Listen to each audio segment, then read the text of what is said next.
Amados irmãos em Jesus, boa noite. Estamos aqui reunidos em nome de Jesus, não é? Que o amor dele nos abrace na tarde de hoje, para que a gente receba tudo aquilo que a gente veio buscar, aquilo que a gente merece e aquilo que a gente necessita, né? Deixa eu achar aqui a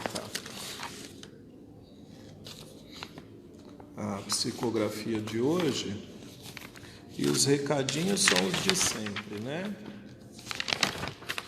Desligar o celular, manter o silêncio antes, durante e depois da palestra, observar que a gente tem a nossa biblioteca, né? Tem alguns livros para venda, outros para empréstimo, não é? Os cursos que estão em andamento, o curso mediúnico primeiro ano está em andamento todas as quartas-feiras às 14 horas presencial e quarta-feira às 20 horas online. O estudo do livro Nosso Lar está sendo feito toda segunda-feira às 20 horas e é online também, tá? Se quiser mais informações, procurar lá na recepção. A evangelização infantil é feita às quintas-feiras, às 20 horas, e ao sábado, às 18 horas também, tá bom? Vamos ler a nossa psicografia de hoje, que fala assim, o bem que não se fez. Meus amigos, a quantos fiz infeliz? Não os infelicitei com atitudes, mas com a omissão. Digo, não fiz o bem que poderia fazer. Isso me rende a dor que experimento e que prejudica minha recuperação integral como moradora do além. Devo dizer que oportunidades me foram dadas e apareceram a cada dia, mas meu duro coração não enxergou. Eu desperdicei as chances de amenizar sofrimentos materiais e emocionais dos meus semelhantes. A pobreza causa dor emocional à medida da falta do necessário para a sobrevivência. E quanta dor emocional! Ver os filhinhos sem o agasalho quentinho, sem o pão e o leite em cada manhã, sem o material escolar adequado e outras tantas necessidades básicas. Eu poderia estar morando numa jossa agora, mas, por piedade de muitos, estou hospedada e tenho a oportunidade bendita de, bem acompanhada, trabalhar pelo próximo. Assim, vou me redimindo do que não fiz enquanto viva na carne. Sei que não resolve, mas ao menos aprendo a ser mais sensível à condição alheia. O conforto de um lar abastado nos afasta, na maioria dos casos, das angústias dos necessitados. Possamos sair de nossos castelos e ir aos casebres. Possamos doar do que temos em sobra para suprir o que falta a muitos. Possamos nos sentir iguais, mesmo com gritantes desigualdades. Essa condição fraterna só é bem entendida e efetivamente sentida quando passamos para o lado de cá. Daí pode ser tarde demais. Desta que sofre de remorso pelas flores não distribuídas e que murcharam no meu próprio colo. Mensagem psicografada aqui na casa pela nossa irmã Elaine em junho desse ano. Rapidinho, né? Às vezes é o próprio título, né, da psicografia, o bem que não se fez. A gente sabe que tudo aquilo que a gente faz ou deixa de fazer aqui no planeta Terra vai contar, né, como sucessos ou fracassos que a gente acumulou, né? Você vê essa irmã, a dor dela ao ter desencarnado, sabendo que podia ter socorrido alguns irmãos e não socorreu. E não era nem para ter dado, como diz o Evangelho, afinal de contas não adianta a gente dar só daquilo que nos sobra, né? Era para ter dado do que ela tinha sobrando, né? Era para ter dado do que ela tinha sobrando. Você vê, ela deixou de distribuir várias flores e muitas acabaram murchando no próprio colo. O que adianta? As flores murcharam no colo dela e ela deixou de felicitar alguém com aquilo, não é? Realmente, depois que a gente passa para o lado de lá, deve dar um grande remorso, né? Vamos fazer a oração então? Então, irmãos, vamos continuar nesse pensamento elevado, nessa mensagem bendita de amor, de paz, de fraternidade, não é? Que Jesus, a cada dia mais, fortaleça essa nossa vontade de ajudar, de ser fraterno, porque, como diz a oração de São Francisco, é dando que se recebe. Então, nós agradecemos por essa oportunidade, por essa casa bendita de amor e de oração. Agradecemos a Deus e a Jesus e aos mentores da casa pelo amparo e pelo suporte e pedimos que esteja conosco durante toda essa parte dos trabalhos, nos abençoando e reanimando nossas forças e nossas esperanças cada dia mais no caminho do bem, do amor e da felicidade. Pedimos a Deus e a Jesus que conduzam as palavras do nosso irmão Manuel, que vem trazer o Evangelho da noite de hoje para nós, e com uma oração do Pai Nosso, a gente dá por aberta, por iniciada essa parte dos trabalhos de hoje. Pai nosso que estais no céu, santificado seja o vosso nome. Venha a nós o vosso reino. Seja feita a vossa vontade, assim na terra como no céu. O pão nosso de cada dia nos dai hoje. Perdoai as nossas ofensas, assim como nós perdoamos a quem nos tem ofendido. E não nos deixeis cair em tentação, mas livrai-nos de todo o mal. Que assim seja, graças a Deus. Amém. Irmão Manuel, por favor.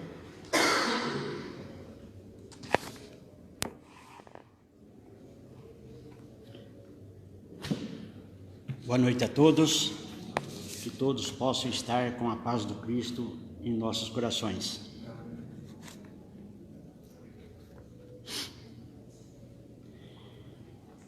Cada vez que estudamos alguns aspectos trazidos pelos Espíritos, nos enriquece muito. Faz com que possamos refletir a respeito do nosso dia a dia, das coisas que acontecem conosco, da forma que nós devemos reagir.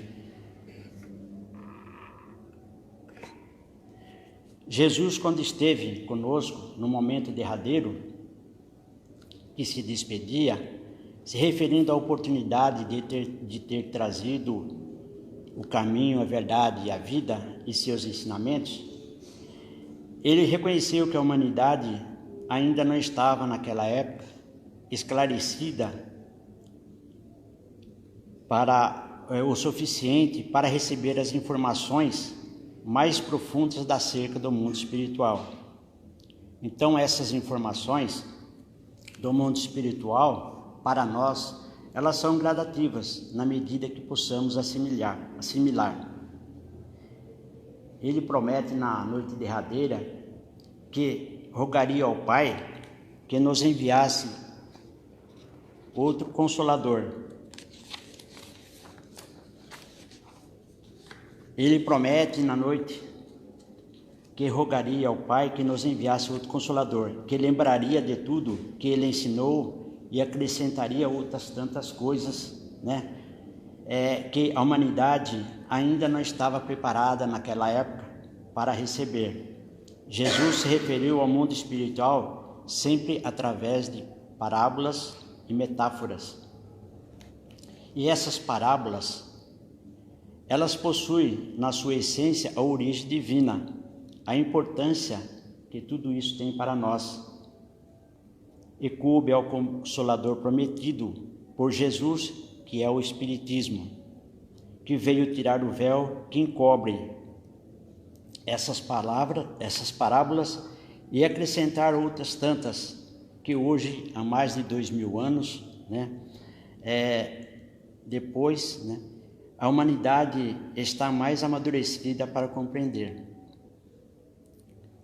Um pouco antes da vinda de Jesus, o filósofo grego Platão, ele introduziu a dialética para fazer com que as pessoas terem consciência das suas atitudes, porque as pessoas na época, elas não utilizavam a razão. Esse método fazia com que elas pensassem e criassem consciência. Com a vinda de Jesus, ele utilizou parábolas e metáforas que já eram usadas para as pessoas conseguirem tirar o véu e enxergarem a verdade. Hoje nós compreendemos, qual é importante o nosso pensamento, a qualidade do nosso pensar e o alinhamento desse nosso pensamento com bons sentimentos. Os Espíritos vêm nos ensinando bem a importância desse mecanismo, que associa no Espírito, que é gerado pelo pensamento e como ele se manifesta. Esta noite nós trouxemos uma reflexão sobre o arrependimento. Quem daqui nunca se arrependeu? Todo mundo se arrependeu já na vida,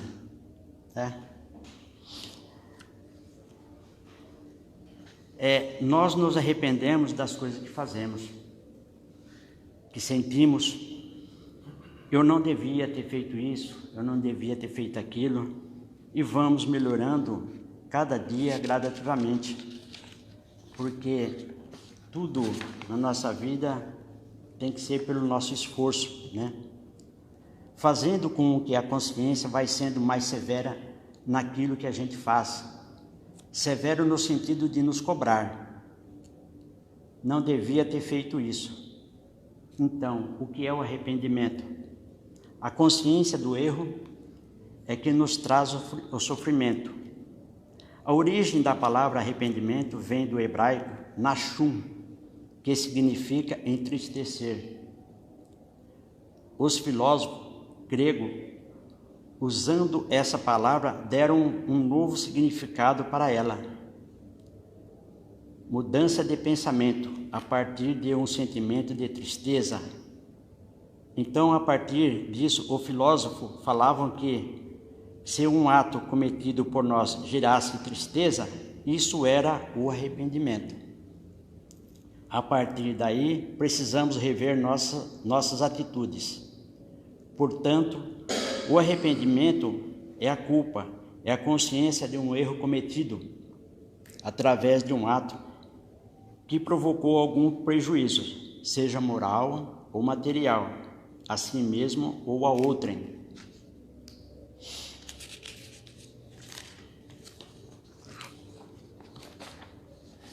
E tal sentimento pode ser vivenciado de duas formas, saudável ou de forma patológica. Chamaremos de culpa saudável aquela que nos leva ao arrependimento sincero e que, embora revestido de dor, impulsiona o ser à reparação. Allan Kardec, no livro Céu e Inferno, no Código Penal da Vida Futura, afirma que o arrependimento, conquanto seja o primeiro passo para a regeneração, não basta por si só, são precisas a expiação e a reparação. Por exemplo, em outras épocas, nós falávamos mal do próximo e batíamos na boca em cruz. Você já fez isso? Eu já fiz, E ficávamos tranquilos, Deus que me perdoa, mas fulano, a gente sentava a lenha, Falava mal e depois se benzia, Hoje nós entendemos que isso é uma infantilidade espiritual de pensar que essa benzeção possibilitaria falar mal dos outros, né? Eu já vi muitas pessoas fazendo isso daí, né? Então, a gente fala mal dos outros, a gente tem que corrigir isso. Hoje nós somos mais esclarecidos, né? E somos capazes de compreender que a origem do pensamento, a forma que nós conduzimos a nossa vida, a forma que nós comportamos, muitas vezes somos incompatíveis com os ensinamentos de Jesus. Isso me referindo aos aspectos morais mais elevados da vida. A outra atividade mais corriqueira do nosso dia é quando damos uma palmadinha na criança e ela chora, né? E a gente se arrepende, né? E nós nos arrependemos, mesmo quando acontece com a alimentação. Quando a gente aproveita aí, geralmente assim no final do ano, as firmas dão uma festa, né? E as pessoas vão, os trabalhadores vão e come, aproveita, bebe, né? E acaba passando até mal. Aí fica aí umas 6, 8 horas ruim, né? E se arrepende. Nunca mais vou fazer isso. Nunca mais. Só que quando tem um Natal, um Ano Novo, ou outra churrasco, assim, qualquer coisa, ele vai fazer a mesma coisa. Difícil, né? A gente no Evangelho de Jesus, temos aí uma passagem do filho pródigo, que um pai, um senhor, tinha 2 filhos, né? E eles trabalhavam com o pai. Aí um deles, um dia chegou no pai e falou: ô pai, eu quero a minha parte, porque eu vou embora, estou com as ideias aí, então estou querendo ir embora, quero a minha parte da herança. Difícil, né, para os pais, né? Aí teve que vender algumas coisas e deu a parte dele e ele caiu no mundo. Foi para outro país, foi trabalhando e foi gastando tudo que tinha. Gastou tudo que tinha, acabou com tudo. Perdeu tudo, o dinheiro e os amigos. Aí ele falou assim: agora eu vou ter que arrumar um serviço. E foi, e conseguiu arrumar um serviço. Fazer o quê? Tratar de porcos. Um serviço meio pesado, mas ele encarou e foi. Aí ele viu que os porcos, né, se alimentavam melhor do que ele. Aí ele falou assim: caramba, viu? Eu tenho que voltar para o meu pai, tenho que voltar para a casa do meu pai, porque meu pai, ele trata os empregados dele muito bem, então eu tenho que voltar. E voltou. Esse arrependimento, né, de ter saído de casa, né, voltou para casa, e o pai aceitou ele de portas abertas, que até matou um garrote, né, um novilho, né, para receber ele. E o outro irmão não ficou, né, achou ruim. Mas isso é uma parte que a gente pode falar em outra palestra, porque hoje estou falando só do arrependimento, né, desse filho que se arrependeu e voltou para casa. Mas qual de nós nunca cometeu um erro, né? E ainda vamos cometer muitos erros, porque somos espíritos em evolução. E é através do erro que muitas vezes nós aprendemos. Qual de nós não vamos cometer outros erros? Devemos entender que somos espíritos em evolução. Não adianta fazer cara de anjo. Nós sabemos que o reino de Deus que está dentro de cada um de nós não vem pela aparência. O espírito avalia a sua encarnação depois que desencarna, que podia ter feito mais, que podia ter aproveitado melhor a vida, que podia ter evitado o constrangimento espiritual que passa.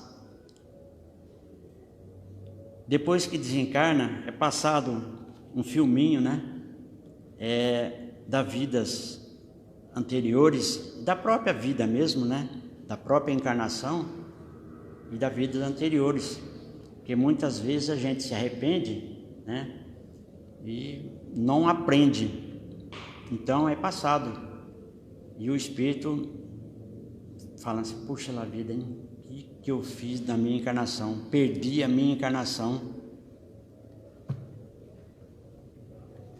Porque as doenças ficam registradas em nosso perispírito, assim como as preferências e seus equívocos. Na espiritualidade, o período que vai de uma encarnação a outra, que Kardec identificou como erraticidade, nesse período da erraticidade, o espírito se arrepende, mas esse arrependimento, só o arrependimento, não restabelece a paz para o espírito. Então, não adianta se arrepender, tem que fazer alguma coisa. O próximo passo é a reparação, a fim de que o espírito possa reparar o erro que ele cometeu, não como uma punição, porque Deus é amor, mas como uma oportunidade de reparar, já que o espírito está arrependido.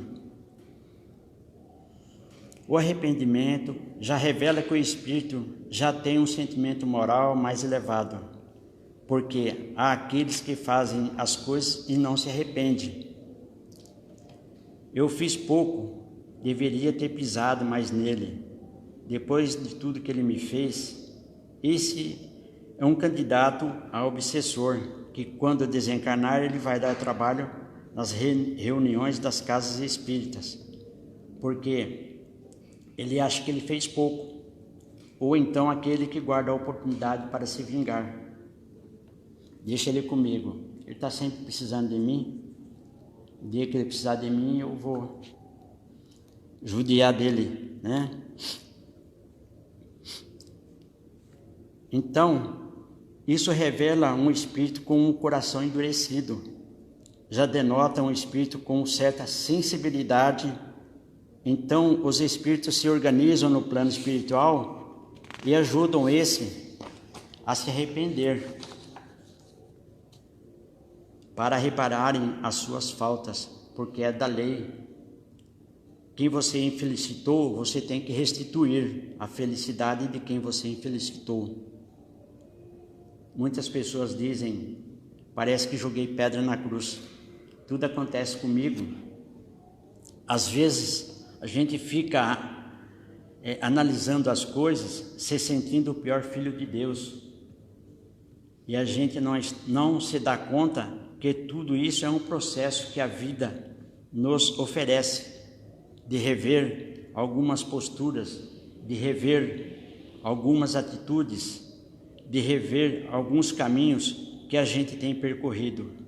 E vamos criando um ambiente terrível dentro da nossa casa, e a gente, por orgulho, por vaidade, nos princípios do Cristo, tratamos uns aos outros em casa não de uma forma equilibrada, e acabamos ofendendo um ao outro. É a hora que se vê aquelas relações começam a se diluir, vai perdendo a harmonia. Isso acontece muito.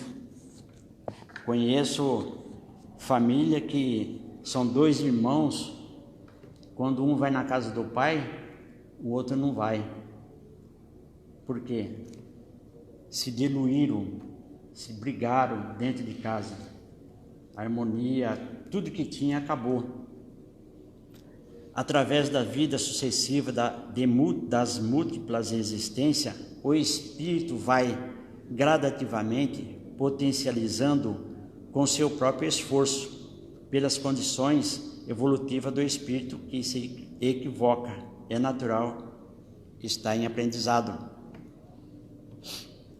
Um dia a consciência aflora, é desta tomada de consciência ele pode avaliar a extensão dos seus equívocos. Normalmente é a dor que ensina. Não sei se vocês ouviram falar ou já falaram: olha a dor que estou sentindo, não desejo para o meu pior inimigo. Tem melhor inimigo? Acho que tem piores que os outros. É porque isso daí sempre a gente ouve falar, né? Eu não desejo nem para o meu pior inimigo. Acho que o mais desafiador, né? Então, já ouviram falar isso, né? Todo mundo já ouviram falar isso ou já falaram isso? O que eu estou sentindo, olha, não é fácil não. Esse é o mecanismo da vida. A vida então faz a gente experimentar uma dose de sofrimento suportável, porque Deus não coloca no ombro um peso maior que a gente possa carregar. Mas essa dor nos sugere que a gente não está no caminho correto. No momento em que eu me arrependo das coisas que eu fiz, o senso de justiça que está dentro de mim, e que esse senso é de origem divina, que Deus colocou na minha intimidade, eu também percebo que eu vou ter que reparar, por uma questão de justiça, aquilo que eu fiz, de ter feito mau uso do meu livre-arbítrio, no momento em que o espírito está experimentando o constrangimento da dor.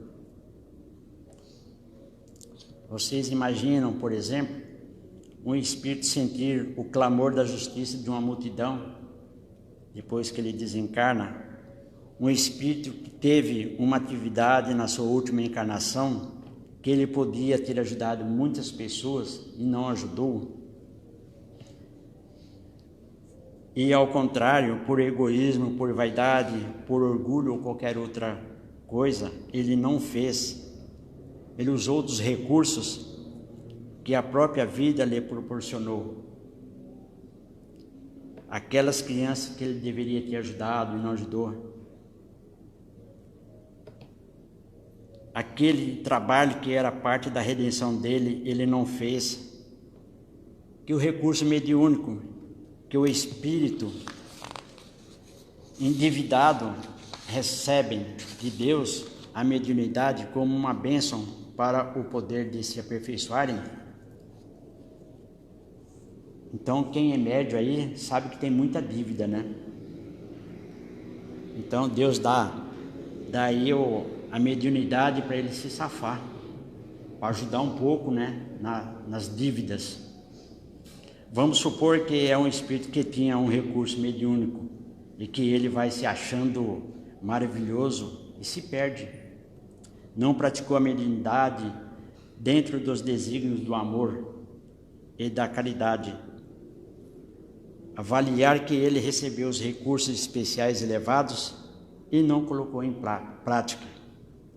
O pior do que isso, as criaturas que ele deveria ter ajudado, criaturas sofridas, lá em situações lamentáveis, e não usou nada disso a seu favor, quando ele se depara os fatos e não se arrepende. Nem vou falar. Eu ia falar aqui, mas não. Antes do espiritismo, o cristianismo, para manipular e controlar a humanidade, criou a ideia do inferno. Não adianta você chorar, se lamentar ou se arrepender. A partir do momento em que você cometeu o pecado, você iria para o inferno e pronto. Só que a ideia do inferno vai contra os ensinos de Jesus, porque o inferno é um lugar de sofrimento. Um lugar que te queima, mas não te consome. Isso é terrível. E é eterno, né? Além disso, de não te consumir, ele é eterno ainda.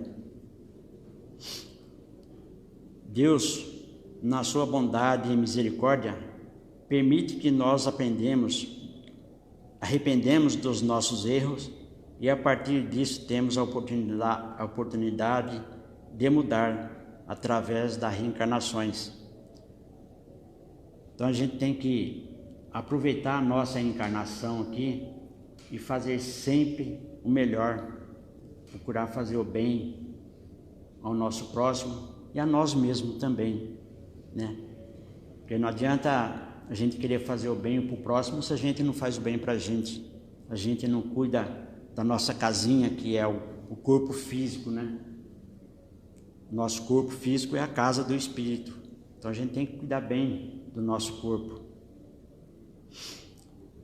E a gente tem que sempre procurar sempre fazer o melhor, aproveitar a encarnação, aproveitar muito bem, porque depois que a gente desencarna e a gente vai ver o filminho lá, que eles colocam um filminho lá para castigar mais a gente, né? A gente vai ver o filme e vai ver e fala assim, puxa lá, vida, o que eu fiz da minha encarnação? Poderia ter feito tanta coisa, tive a oportunidade e perdi a oportunidade. Deixei de fazer muitas coisas e se arrepende. Só que aí não adianta, né? Vai ter que começar tudo de novo.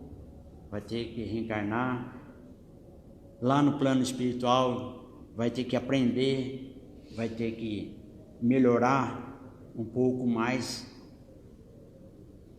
e vir para a Terra e encarnar para poder começar tudo de novo, né? E agora está difícil, né?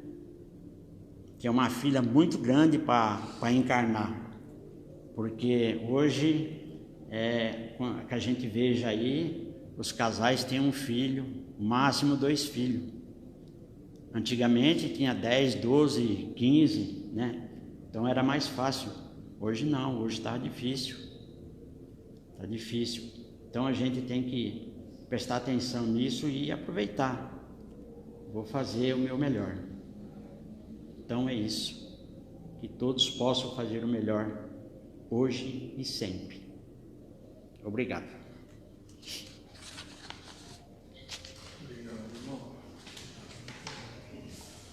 Eu queria pedir licença e falar 2 palavrinhas, porque não quero tomar o tempo de ninguém, mas acho importante. Primeiro lugar, que eu nunca vi, sinceramente, a gente sabe que a espiritualidade trabalha de uma maneira diferenciada, né? Mas eu nunca vi uma psicografia tá mais alinhada com o tema da noite do que hoje, porque foi exatamente tudo que estava na psicografia e um pouco mais que o irmão Manuel trouxe para nós. E ele comentando, eu lembrei de uma palestra que o Celso Adão deu para nós, falando também um pouco sobre arrependimento, porque essa parte eu não entendia e foi falado várias vezes na palestra hoje. Não basta se arrepender, por quê? Tem que reparar, né? E aí o Celso deu um exemplo muito interessante. Posso repetir? Você quer falar, Celso? Eu aprendi aquele dia e não gravei e não esqueci mais, né? Tava os meninos jogando bola lá, tal, pá, deram aquele chutão, quebrou a janela do vizinho, né? E o vizinho, um vizinho bravo e tal, já veio tirar satisfação. E o pessoal foi conversar com ele, pediu desculpa, ele entendeu que não foi, era só as crianças, entendeu que não foi por acaso, que não foi, como se diz, de propósito, né? E perdoou, tudo bem? Não, a janela continua quebrada, não é, Celso? Vai ter que arrumar a janela, alguém vai ter, né? E normalmente é quem quebrou. Então o arrependimento e reparação é isso. Depois dessa palestra do Celso eu nunca mais esqueci e eu queria compartilhar com vocês. Se quiser pagar, Marcelo. Então a gente agradece mais uma vez, né, a elucidação de hoje, a toda a espiritualidade, principalmente nossos irmãozinhos, né, que nos trazem essas mensagens, e aqueles que vêm junto com a gente aprender, uma saudação especial. Que Deus os conforte também, que essa mensagem tenha servido para nós dois, no plano daqui, no plano de lá, porque enquanto a gente está aqui, às vezes a gente está acumulando débito, e nossos irmãozinhos, quando estão do lado de lá, às vezes estão sofrendo e se arrependendo. Então que eles sejam acariciados nesse momento e acalmados, e a gente agradece por essa oportunidade. E vamos nos arrepender Vamos, que Deus nos ajude a nos arrepender, a reparar nossas faltas, mas principalmente que a gente consiga daqui para frente acertar mais do que errar. Assim a gente vai ter menos coisas para se arrepender no futuro, não é? Então a gente agradece a Deus por essa oportunidade, agradece ao irmão Manuel que trouxe a palavra e pede a Deus que abençoe a sequência dos trabalhos com os passes, agradecendo e finalizando essa parte com uma oração da Ave Maria. Ave Maria, cheia de graça, o Senhor é convosco. Bendita sois vós entre as mulheres, que bendito é o fruto do vosso ventre, Jesus. Santa Maria, Mãe de Jesus, rogai por nós, pecadores, agora e na hora de nossa passagem, que assim seja, graças a Deus. Amém.